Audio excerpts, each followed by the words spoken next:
Posso Pronto, Flávio. começar então? Bom dia. Então, estamos iniciando aqui a sessão de qualificação de doutorado do Felipe Henrique de Souza, no programa de pós-graduação em demografia da Universidade Federal do Rio Grande do Norte, da UFRN. O título do projeto de tese do Felipe é Projeção com intervalo de predição para a população dos estados brasileiros por sexos e grupos de idade, de 2025 a 2060. Então, eu agradeço desde já a banca ter aceitado o convite para participar. Agradeço a Fidel, professor Fidel, do Departamento de Estatística da UFRN, ao professor Marcos, do Departamento de Demografia e Ciências Atuariais da UFRN, ao professor Everton Lima, do Departamento de Demografia da Universidade Estadual de Campinas, da Unicamp, pela leitura do trabalho e certamente pela valiosa colaboração e contribuição que darão ao fazer os comentários ao final da apresentação do Felipe. Eu costumo dizer que qualificação, a banca de qualificação, é muito importante e mais importante, ao meu ver, até do que a defesa final, porque é onde a gente consegue corrigir rumos e fazer contribuições efetivamente que possam ser incorporadas no trabalho final. Então, é uma banca que a gente gosta de escolher bem criteriosamente para que essas colaborações venham a tempo da gente finalizar o trabalho. Então, muito obrigado mesmo aos membros da banca, e eu tenho certeza que essas minhas palavras são palavras que o Felipe concorda. Tá? Então, Felipe, como nós combinamos, você tem de 25 minutos a 30 minutos para fazer sua exposição e depois a gente vai pedindo à banca para fazer a sua fala. Ok? Você está com a palavra. Antes disso, deixa eu agradecer também aos discentes, e não sei se tem outras pessoas que não são discentes, que estão na sala assistindo a defesa dessa qualificação. Sejam bem-vindos, aproveitem para ver como é o, o rito de fazer uma defesa de qualificação de um programa de pós-graduação. Isso é muito importante para que vocês vejam como funciona e também para ver o conteúdo do trabalho em si, que é uma forma de vocês entenderem e acompanharem o que o nosso programa está produzindo de ciência na área de vocês. Então, realmente é muito salutar e muito importante essa participação de vocês. Sejam todos bem-vindos. Felipe, você está com a palavra. Bom dia a todos. Eu reforço os agradecimentos do professor Flávio, à banca, a disponibilidade de participar hoje, mas ainda de ler e contribuir com o trabalho. E agradeço também a ele pela orientação. Aí só um aviso para ele mesmo. Eu não sei se você sabe, mas sua câmera ainda estava fechada, viu, Flávio? Para outras falas que você queira fazer aí. Não sei se você Pois é. está. Não, tá tranquilo. Pois é, depois que eu terminei a fala foi que eu me toquei que eu estava sem câmera, mas aí já tinha ido. Eu não quis lhe interromper, né? Tudo bem. Enfim, vamos começar. Então é isso, né? Agradecer a todos e a ideia é essa mesma, que especialmente a banca venha a contribuir com os rumos do trabalho, né? Então, assim, esse projeto, né, esse projeto de tese é o projeto que eu entrei desde o projeto inicial do doutorado. Quando eu fui entrar, fui conversar com o professor Flávio e ele propôs isso, e desde lá a gente vem com esse tema. Então, o título, né, é Projeção com intervalos de predição para a população dos estados brasileiros por sexo e grupo de idade, de 2025 a 2060. O 2060, esse horizonte a gente escolheu porque era o horizonte do trabalho base do trabalho que a gente usou para as comparações, que foi a revisão 2018 das projeções de IBGE, que, digamos, é o que a gente considera padrão ouro. Mas aí, ao longo do trabalho, vocês vão ver, e até a banca, né, vai poder observar também, que no trabalho escrito tá só 2018, mas semana passada, como a maioria que trabalha com projeções sabe, foi lançado já a revisão de 2024. Então, aqui na apresentação eu já coloquei algumas informações de 2024, mas para efeito da gente analisar mesmo o resultado, os nossos resultados.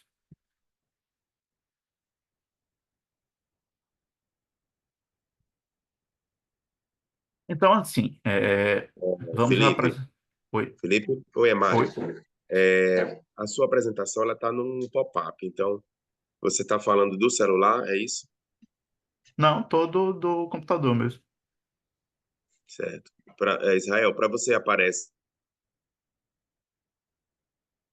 Aqui tá Oi, parecendo tipo uma janela, né? Mas não, acho que é o modo que ele escolheu, que é espera aí, deixa eu mais. ver aqui. Deixa eu ver Eu, se... esse Enquanto aí é, Felipe, é o modo ampliado, né? Pronto, pronto, foi agora. não, para mim Ah, agora está aparecendo o quadro agora com foi, todos agora os foi. slides. Para mim aparece o quadro com todos os slides. Mas aparece em tela cheia, professor Flávio? Para mim tá aparecendo tela cheia, só o primeiro.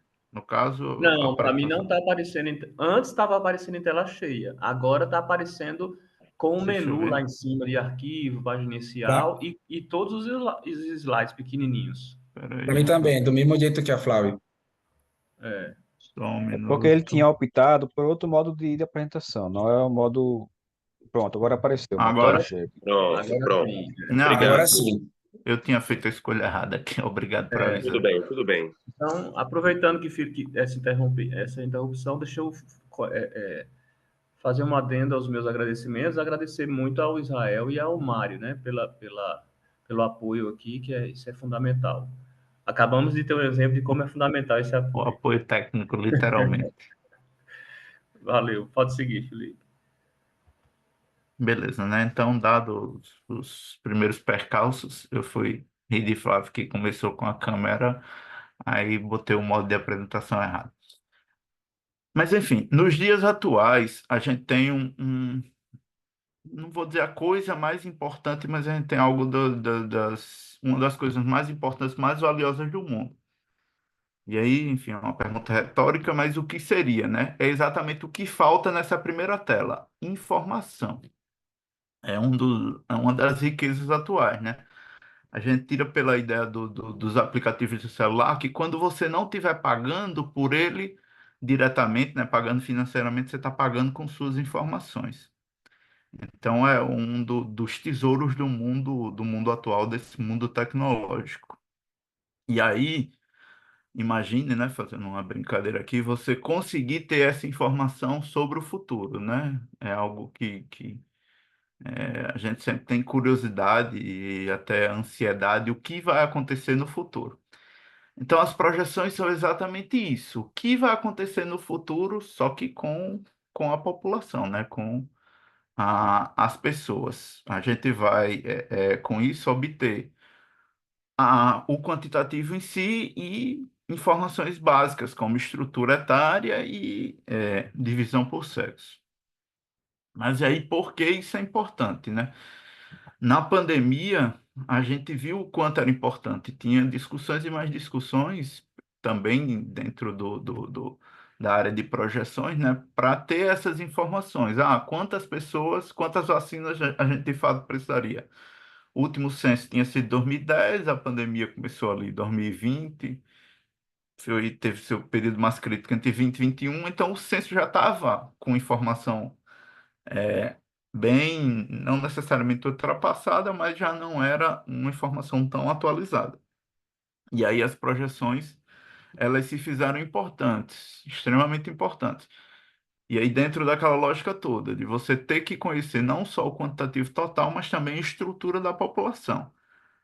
E aí, saindo não só para esse momento crítico que foi a pandemia, mas o planejamento mesmo de um país, uma região, uma cidade, você precisa conhecer coisas básicas, quantidade de crianças que você vai ter em idade escolar futuramente, o que você vai precisar de suporte de hospital, que aí é, vai ser especialmente para a população mais velha, e também a discussão de sempre, né? Mercado de trabalho e previdência social. Então, nisso tudo, as projeções são essenciais. Então, vamos a dizer o que exatamente a gente está fazendo, né? O que, né? Como já deixei claro, é projetar onde, aí seriam os estados brasileiros, né? Aí, nesse primeiro momento, no momento da qualificação, a gente está fazendo São Paulo, que é, digamos, um teste. Ah, porque São Paulo? Pela qualidade dos dados e também pelo tamanho populacional, certo? São Paulo, como também é de conhecimento praticamente comum, ele tem uma população maior do que muitos países, o estado, né? E aí, de que forma, né? Por sexo e grupo etário quinquenal, alguns métodos que a gente não vai abordar aqui, eles projetam só o quantitativo total, mas o ideal é que a gente tenha, de fato, essa divisão para conhecer a estrutura da população. A famosa pirâmide, né, etária, ela só é possível conhecer com essas duas informações. E aí, aí vai ter a questão do horizonte, né, que é 2060, como eu disse, escolhido pela última revisão que tinha quando eu estava escrevendo mesmo um trabalho que é a revisão das projeções de IBGE de 2018. E aí vem o como, né? O como é um método que a ONU usa atualmente para projetar a população de todos os países. A ONU ela faz essa projeção geralmente a cada 2 anos, certo? Inclusive ela lançou também um agora em 2024, se não me engano, em julho. Ela lançou o último. Mas esse trabalho foi feito com base no ainda 2022, né? Que era de quando a gente estava desenvolvendo. No Brasil, o principal órgão de projeções é o IBGE, né? E ele projeta a população brasileira desde 1973. O método base, tanto para o IBGE quanto para a ONU, é o das componentes demográficas, também conhecido como cores componentes. E aí vem a questão dessa projeção, ela ser, tanto que o IBGE faz, quanto a que a ONU fazia, ela ser pontual. Até 2010, na verdade, ali, até 2012, a principal projeção era pontual. De alguma forma, eles tentavam trabalhar a apresentar alguma medida de incerteza. Essa é uma das palavras-chave desse trabalho, né? Alguma medida de incerteza, mas feitas ainda de forma até com coisas mais subjetivas, não métodos mais objetivos e até replicáveis, né? E aí, então, a ONU começou a inserir essa questão das medidas de incerteza. Ela fez por partes. Primeiro foi da TFT, certo? Da taxa de fecundidade total. Em 2012, eles apresentaram pela primeira vez essa medida de incerteza para a fecundidade total na revisão 2012, né? Cada um aí é uma revisão. Em 2015, eles apresentaram para a esperança de vida. E aí, até 2000 até a última revisão, que foi essa que saiu agora em julho de 2024, é, eles trabalhavam em certeza só para essas duas componentes, não trabalhavam para a migração. Então, é um outro ponto que a gente precisa frisar, é que para esse trabalho, para a qualificação, a gente só tem a incerteza, a gente só conseguiu trabalhar até agora na fecundidade e na mortalidade, né, que é a esperança de vida. Porque o modelo saiu de fato agora, como eu disse, em julho desse ano. Então não tinha como já ter entrado aqui. E aí, só adiantando uma parte mais metodológica, diante disso a gente decidiu para a migração usar a projeção do IBGE, até para efeitos comparativos, para tipo, a gente não colocar suposições que sejam diferentes dele para a gente focar nos outros dois componentes, que é onde a ONU trabalha as medidas de incerteza, né? Aí com objetivos, né? Como eu disse, projetar para os estados, né, brasileiros e Distrito Federal por sexo e grupo etário quinquenal. Aí com modelos estocásticos, que é o que vai permitir essa medida de incerteza. Como eu, aí reforço que até agora, né, nessa fase da qualificação, a gente só tem até São Paulo, só trabalhou até São Paulo. Aí os objetivos específicos, obter os intervalos de credibilidade, né, acabou que ficou ali uma frase que não era para ficar. Obter intervalo de credibilidade para a projeção populacional de todos os estados brasileiros, e aí essa seria a diferença, e esse intervalo é por sexo e grupo etário. E aí, esse intervalo a gente também vai obter para as componentes. No momento, a gente tem para a TFT e para a esperança de vida, mas a gente terá também para a migração. E avaliar o ritmo do envelhecimento populacional dos estados brasileiros e possíveis mudanças na estrutura etária. Esse método, originalmente, né, ele não é da ONU. A ONU, ela claro, com a devida autorização, essas pessoas até fazem parte do grupo que faz essa revisão das projeções, mas ela é de um grupo de estudo lá dessa Universidade de Washington, que ele é comandado pelo professor, acho que é Haft é o nome, uma pronúncia correta é algo próximo disso. Então, eles usam esse método proposto por esse grupo. Esse grupo é o responsável pelo método da TFT, pelo método da esperança de vida e agora pelo método da migração também. Então, eles projetam, né, por método das componentes demográficas para cada componente. E aí, agora em 24, projetaram também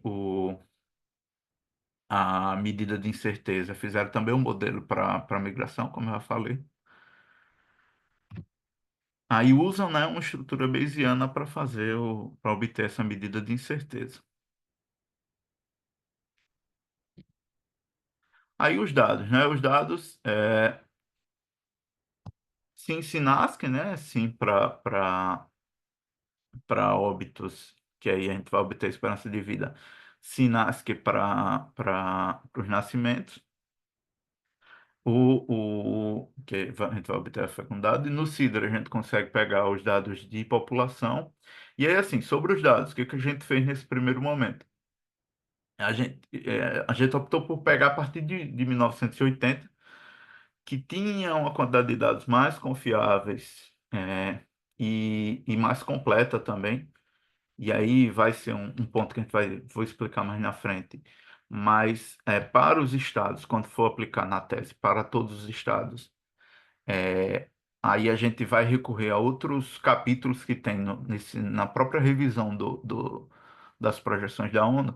Eles têm lá um capítulo sobre a questão da qualidade dos dados, que aí, além dos métodos já conhecidos, né, de correção de dados, eles usam também outros métodos, eles propõem outros métodos. Porque aí você imagina, né, se a gente já encontra dificuldade com a qualidade dos dados no Brasil, com os estados, você imagina a ONU para fazer para todos os países do mundo.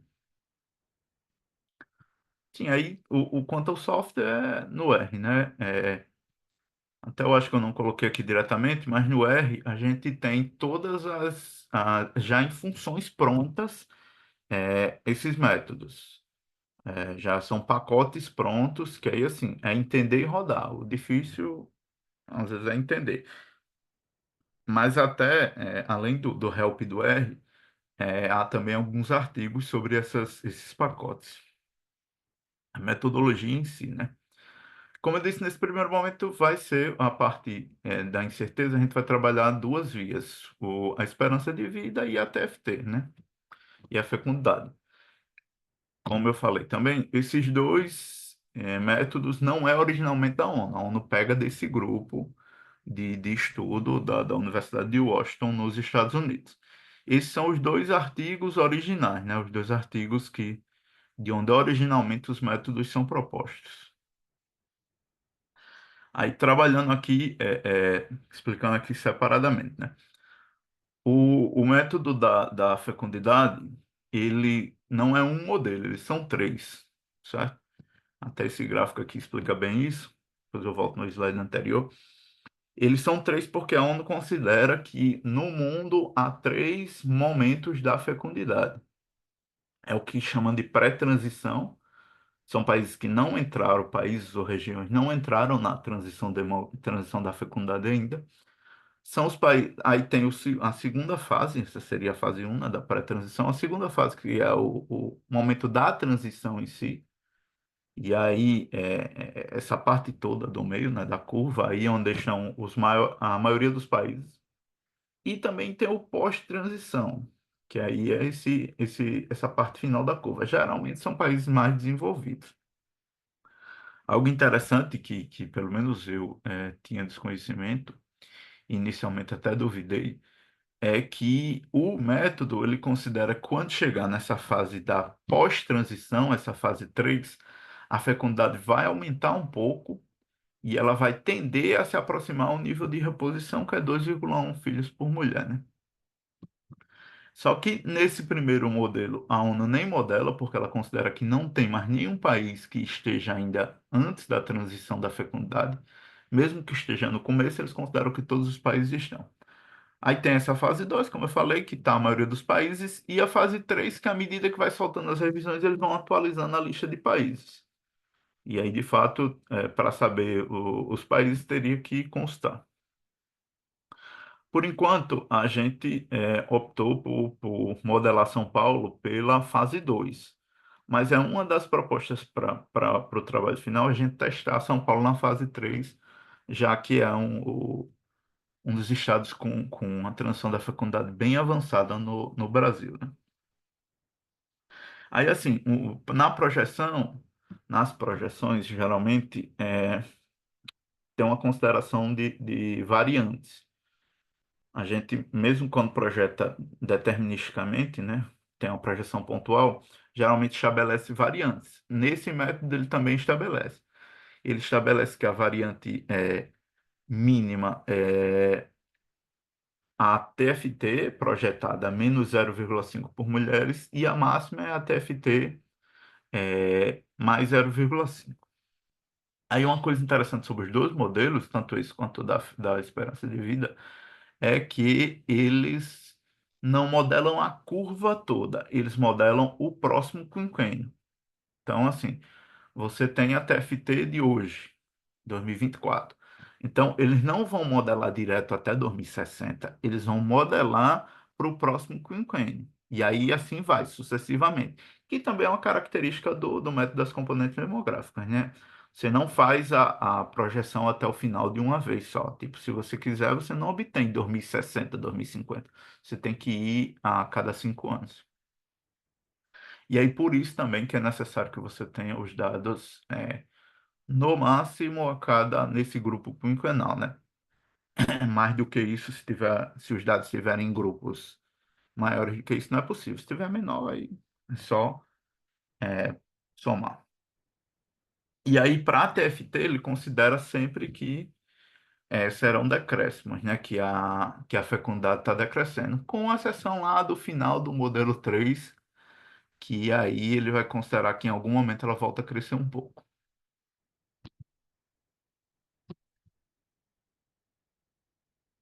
Esse é o gráfico que eu já mostrei. O modelo inicial ele parte o modelo parte dessa função básica. Seria a fecundidade atual menos um termo de decremento, certo? E aí se a gente esquecer esse erro aqui, esse termozinho, que é o termo do erro, se esquecer esse em vermelho, a gente tem a função determinística, que aí seria a, a fecundidade atual menos um decremento, ele vai obter a fecundidade dos próximos 5 anos, certo? Do próximo quinquênio, aliás. E o C está representando um país ou uma região de interesse. Quando a gente passa a considerar esse termo, né, que é o que ele chama de termo de distorção aleatória, a gente passa a ter uma medida de incerteza também. E aí vem a questão, né? Tá, mas como vai ser essa função desse decremento, esse D? E aí ele determina a função dessa forma. E aí, é até o primeiro erro que eu já achei aí do meu texto que eu mandei para a banca, né? Já de antemão peço desculpas. Lá no texto da banca o sinal está trocado. Quando eu fui fazer a apresentação que eu fui copiar, aí eu fiquei tentando entender, não pode. Por quê? O que que acontece? O que que ele considera? Se a fecundidade está menor que um na prática, o que ele considera é isso. Ele considera que o decremento é zero. Se ela está maior, como está aqui, certo? Aí ele considera que o decremento é, vai ser estimado por essa função. Não teria sentido, né, ser o contrário, como está lá no texto. Se a fecundidade fosse menor que um, ele ter um termo de decremento. Se fosse maior, ter um termo ser igual a zero. Não tem sentido. O sentido correto é esse. Se chegarmos, acho que nenhum país do mundo chegou ainda, numa fecundidade menor do que um, até pelo modelo não é mais esperado que essa fecundidade vá diminuir. Então, a função correta é essa. Eu já peço desculpas mais uma vez pelo erro lá do texto. Aqui ele tem a distribuição desse erro, né? Desse termo do erro, que aí ele considera uma normal, né? Com a média, a média das fecundidades e o desvio padrão, né? Da distorção. Aqui é interessante, que aí é sobre essa questão dos dados também, é que ele estabelece alguns padrões. Tipo, primeiro que os dados base do modelo, ele é a partir do modelo da ONU, né, que a ONU usa para rodar, a partir de 1950. Então, o que ele está dizendo aqui, basicamente, é que esse primeiro modelo vai ser se a transição do local começou já a partir aliás, essa primeira distribuição, já a partir de 1950, se não foi em 1950, que depois de 1950, né, a partir, aliás, ele considera essa segunda distribuição. E aí, né, vem a questão de como a gente determinar essa função. Ele determina, e aí por uma série de questões teóricas, que essa função vai ser uma função logística dupla, essa função decremento. Lembrem que a partir de agora esse G aí vai ser o decremento desse termo aqui, certo? Que é o termo o termo tentando estimar a próxima fecundidade. E aí, por que ele determina isso, né? Já é conhecido na literatura que a função logística ela serve para modelar o crescimento populacional, ela pode ser utilizada ela é utilizada para difusão social da aprendizagem e adoção de novas ideias, que aí entra exatamente essa questão das transições de fecundidade e mortalidade.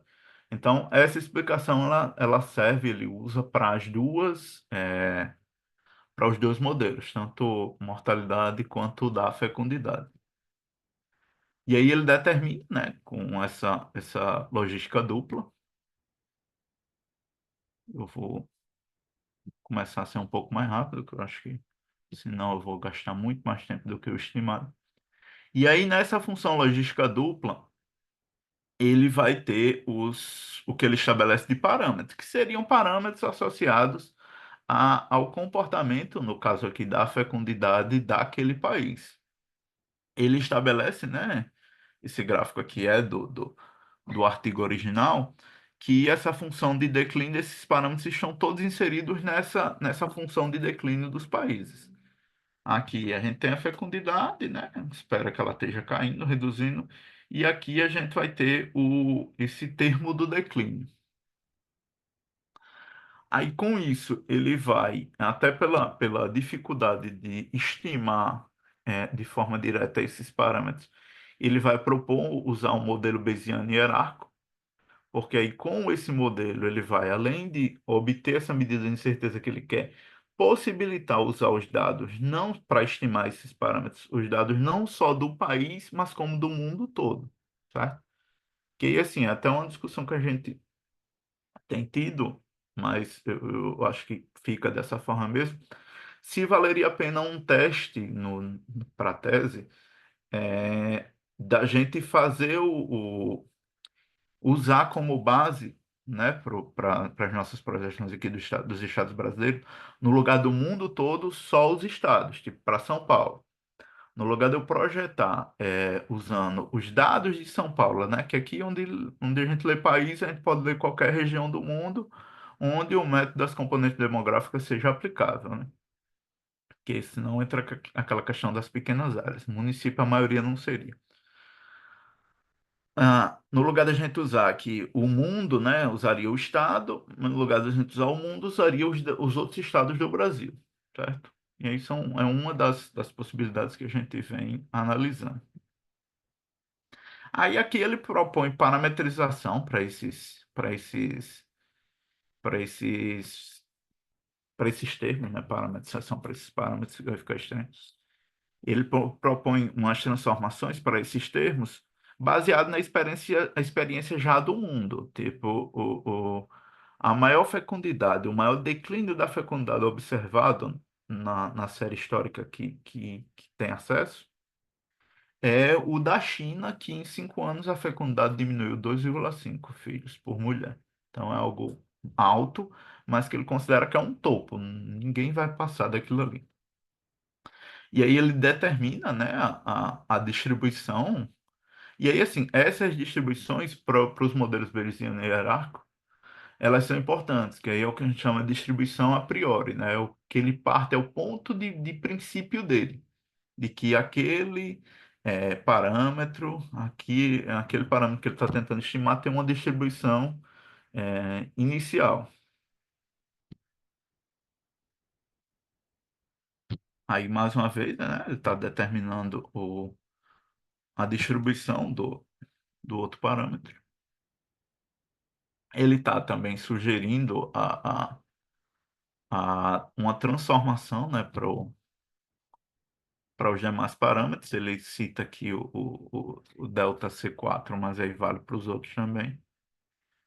Que aí ele vai caminhar aqui para uma, uma, uma indicação de uma solução computacional, né? Até que no final o que ele vai usar são o que a gente chama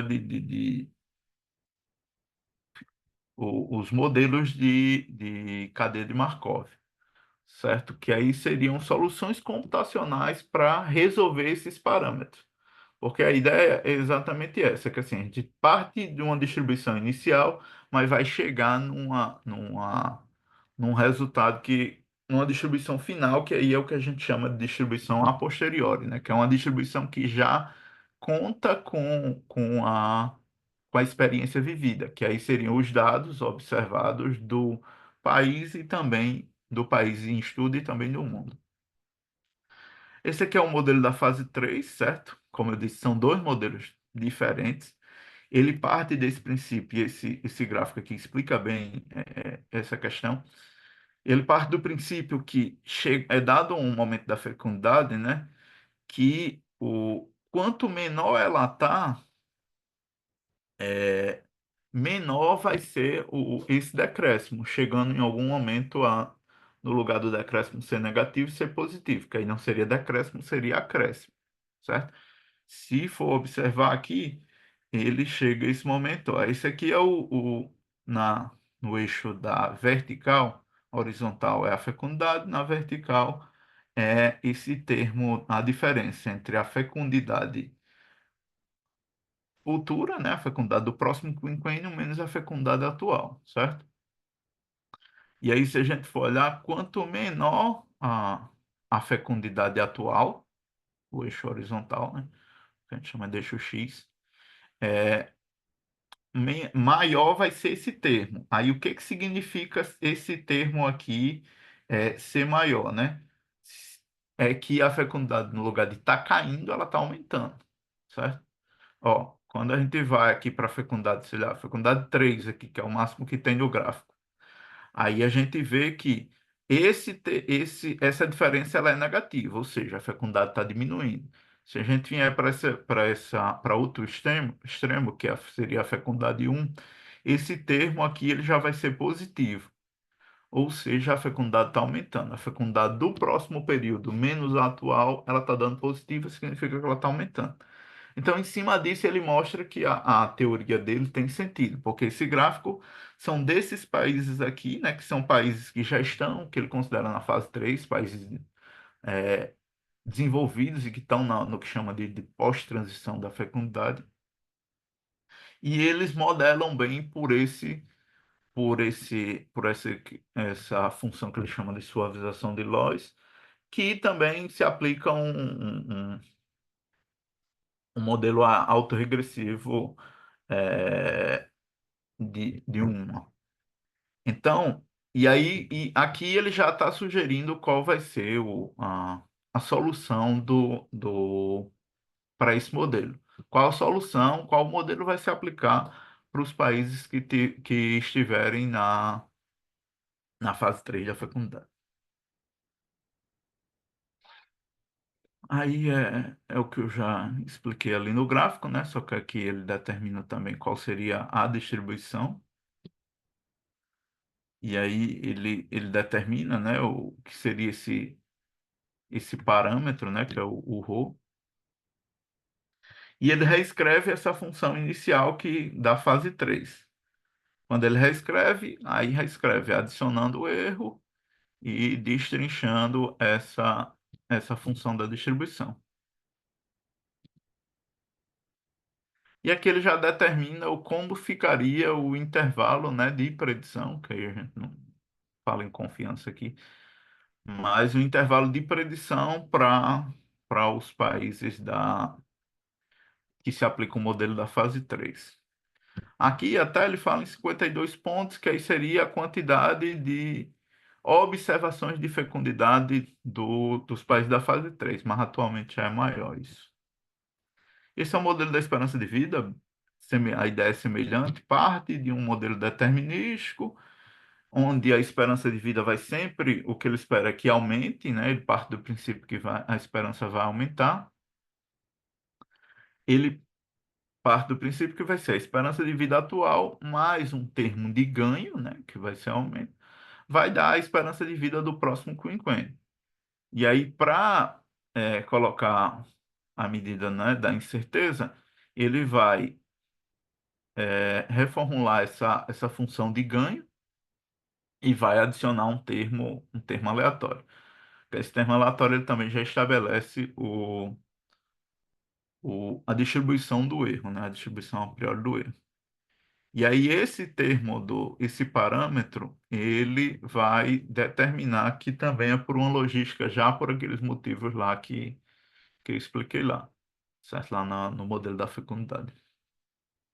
E aí o que vai mudar, claro, são os parâmetros, tanto a quantidade quanto o que representa, e também a distribuição desses parâmetros, né?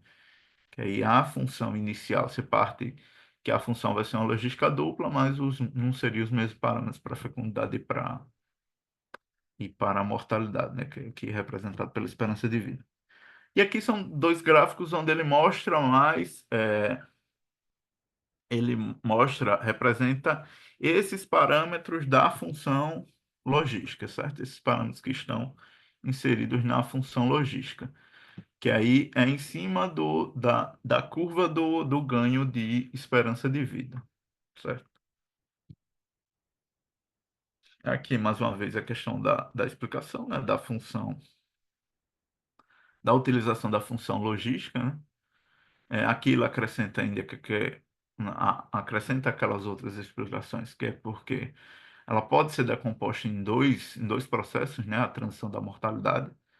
O primeiro consiste no crescimento lento inicial da difusão do progresso contra a mortalidade, seguido por um período de melhorias aceleradas, especialmente para bebês e crianças, né? Que é a queda da taxa de mortalidade infantil. E o segundo processo entre ação quando os ganhos mais fáceis são alcançados contra doenças infecciosas, quase que não sai, e produz ganhos contínuos contra doenças não transmissíveis. Aqui ele estabelece o como vai resolver, né, que mais uma vez vai ser por uma abordagem bayesiana, para ele resolver esse modelo, estimar esses parâmetros. Aí, como eu disse, no final a gente acaba recorrendo para resolver ao computacional, que aí as funções já são aplicadas no R, mas ele precisa estabelecer quais as priores, né, para cada parâmetro. Esses parâmetros são os parâmetros lá aplicados na logística. E aí ele explica também, ele expõe também qual distribuição teria, né, inicialmente, que é o que chama de priori, cada parâmetro.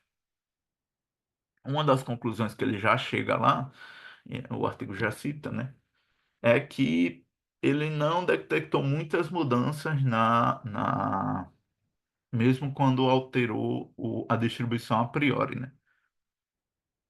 Mais uma vez, ele vai resolver, vai encontrar os parâmetros e aí definir esse modelo por uma cadeia de Markov. Aí vamos aos resultados, né? Para não me alongar muito, que eu já me perdi no tempo aqui. Não sei se passei. A projeção aqui já é, como eu disse, os resultados. Aí, como eu falei lá no começo, no material que a banca recebeu, não vai ter essa curva amarelinha. Não tem, né? Não tinha. Que é da revisão de 2024 do IBGE, que saiu semana passada, como eu falei. Ela vai ter o que a gente considera padrão ouro para nível de comparação da projeção, que é do IBGE. Vai ter a série histórica, né? Que é essa primeira parte da curva. E aí os limites, né? O intervalo de credibilidade, que é o limite superior e inferior. A grande diferença da projeção que a gente fez aqui na tese para a projeção da revisão do IBGE de 2018 é a fecundidade.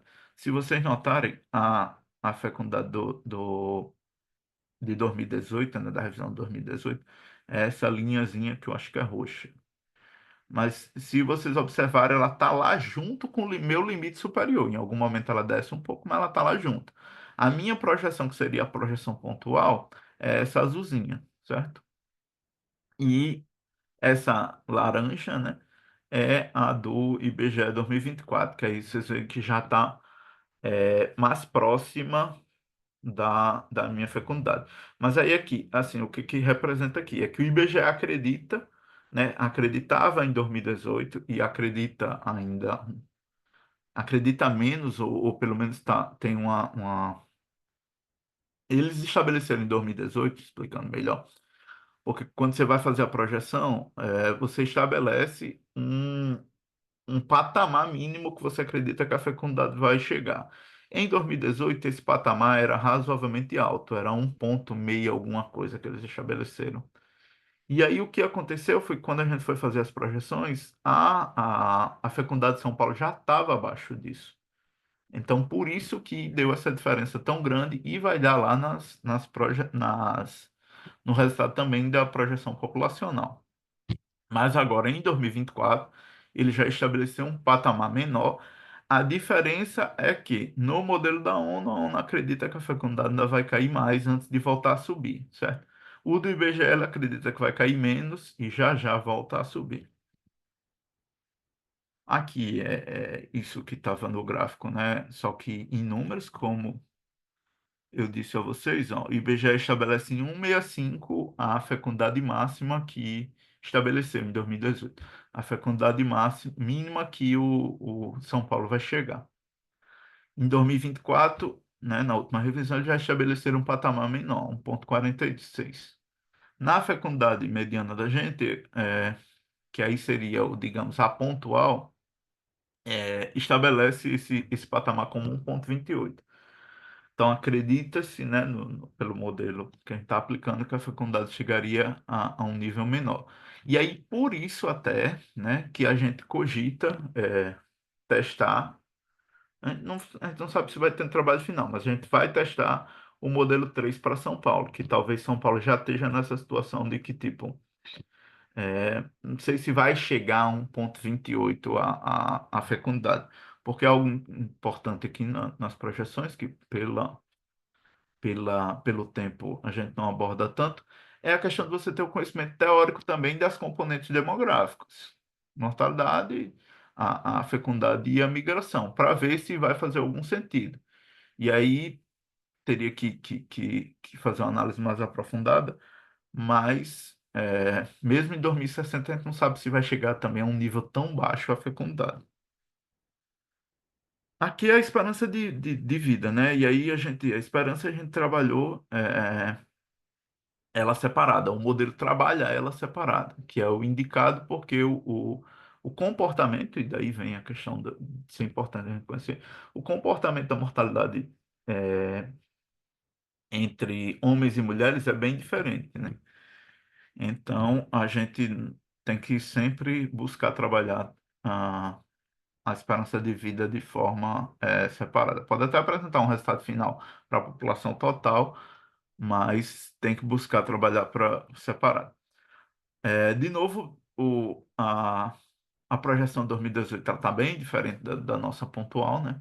Em algum momento ela vai se aproximar mais, mas a de 2024 já apresenta dados bem semelhantes. E aí essa diferença está mais associada a isso. Primeiro, para a fecundidade, a questão do patamar mínimo estabelecido e também a questão dos dados disponíveis. Aqui na masculina, a revisão de 2018 do IBGE ela chega em um momento a ultrapassar o limite máximo da gente, enquanto a de 2024 está bem semelhante. E aí são essas esperanças de vida em números mesmo, né? Que foi até uma falha aqui que eu acabei cometendo, não botar esses anexos lá no trabalho enviado para a banca das tabelinhas. E aqui é a projeção populacional em si, né? Seria a projeção total de São Paulo, aí já para ambos os sexos. Aí a revisão 2018 está lá em cima, inclusive acima do limite máximo da gente.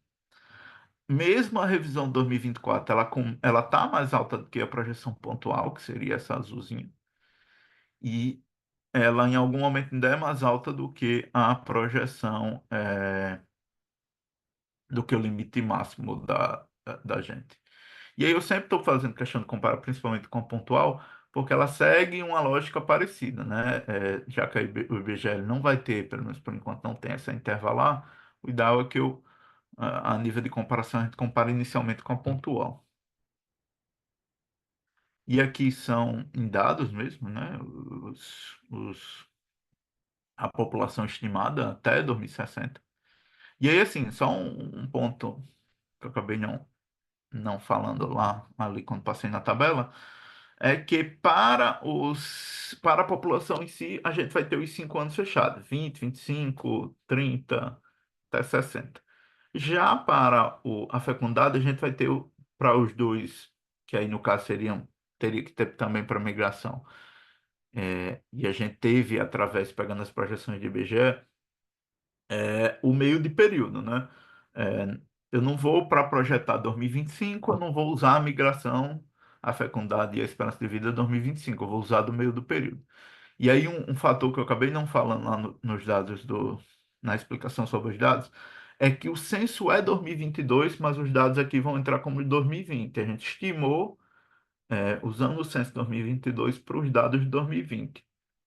Isso aí foi necessário pela ideia do método, tanto o método original, né, que é o das componentes demográficas, quanto esse método da ONU, que aí estima a cada 5 anos.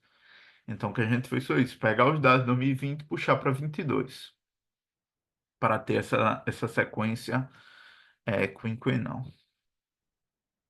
Aqui a pirâmide, né, essa daqui seria a projeção, a população de 2030, e aí comparando a nossa pontual, as intervalares e as duas revisões do IBGE. A revisão azulzinha, que é 2018, a gente anota ela bem, ainda bem diferente, né? Mesmo para 2030, uma base ainda mais alargada, mas em 2024 a gente anota ela mais parecida. Uma base mais estreita, e aqui já no topo, desculpe, ela bem semelhante. E essa aqui é 2060, né? Que aí seria o horizonte da gente, o final. O horizonte da 2024 foi 2070, a gente vai ver se atualiza também para 2070 na versão final, certo? E aí para 2070 aí é que essa como está mais longe, essas diferenças ela fica mais, ela ressalta mais. A projeção do IBGE ela acaba aparecendo, a de 2018 acaba aparecendo com o nosso limite superior.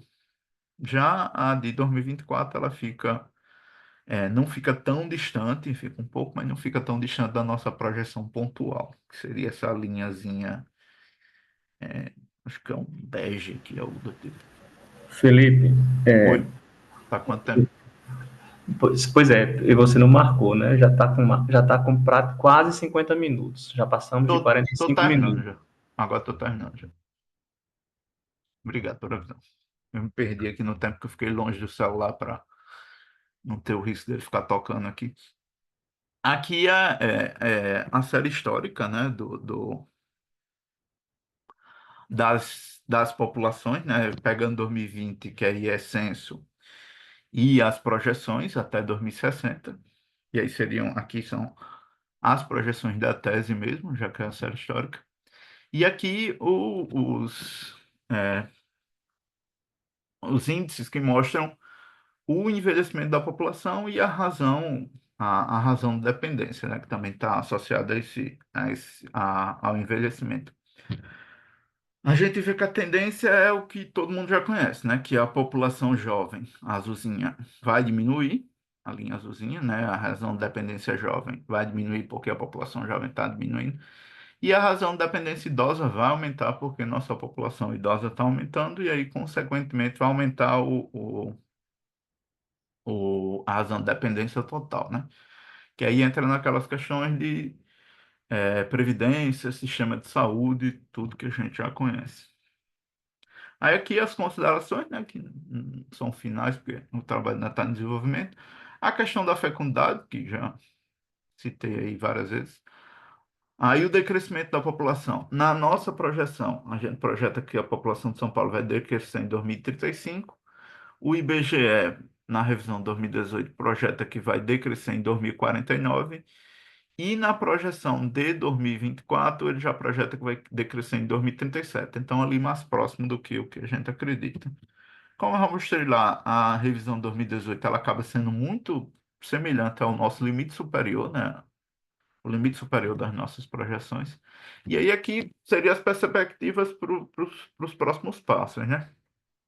Ajustar o modelo probabilístico, rodar para o Brasil todo, né?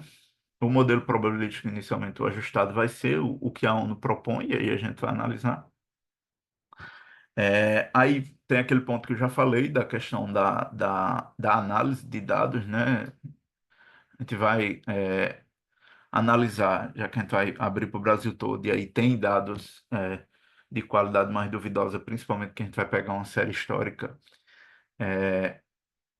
Aí a gente vai precisar utilizar mais esse capítulo da ONU.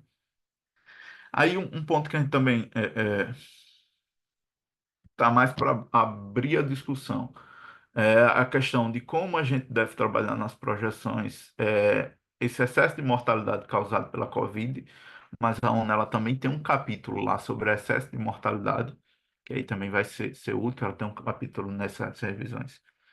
Aí eles têm também um modelo subnacional, que a gente também vai testar, que é um modelo onde você roda primeiro para o país, no caso rodaria para o Brasil, e depois roda para uma região específica daquele país. A gente vai testar também esse modelo. Como eu disse, testar São Paulo e estados com a transição de fecundidade mais avançada se modelam melhor na fase 3. Aí a gente vai ver possíveis ajustes que possam ser feitos no modelo. Fecundidade e mortalidade são modelos bem desenvolvidos, então talvez a gente não tenha tanto espaço para ajuste, mas migração eles estão no começo, né? Migração, como é o calo maior das projeções, estão no começo, e até pela questão mesmo que os dados não sejam bons, eu acredito que ainda são melhores do que os que a ONU tem disponível, se for considerar os países do mundo todo. E aí, uma das propostas também é subir algum material lá no GitHub para tentar popularizar mais o método, né? Não sei se popularizar a palavra, mas difundir mais o método. A ideia é subir algo mais mastigado, foi uma das dificuldades que eu tive, foi de fato chegar a rodar esses modelos, porque era muito picotado os materiais. E aqui seria um cronograma de mais ou menos o que a gente pretende fazer a partir de agora, né? O meu prazo de defesa é abril do próximo ano. E aí a gente vai analisar, né, as sugestões da banca. Como eu disse, testar a aplicação do modelo de imigração para São Paulo. Aí tem que fazer também a coleta dos dados, a coleta e a preparação dos dados das UFs todas. Aplicar esses modelos para as UFs todas. Analisar possíveis alterações no modelo original, como eu falei. A redação, a qualificação já foi, não sei por que ainda está aí. E aí, enfim, até abril a ideia é defender. E eu agradeço a todos, peço desculpas pelo passar do tempo, mas é que a coisa era bem extensa mesmo.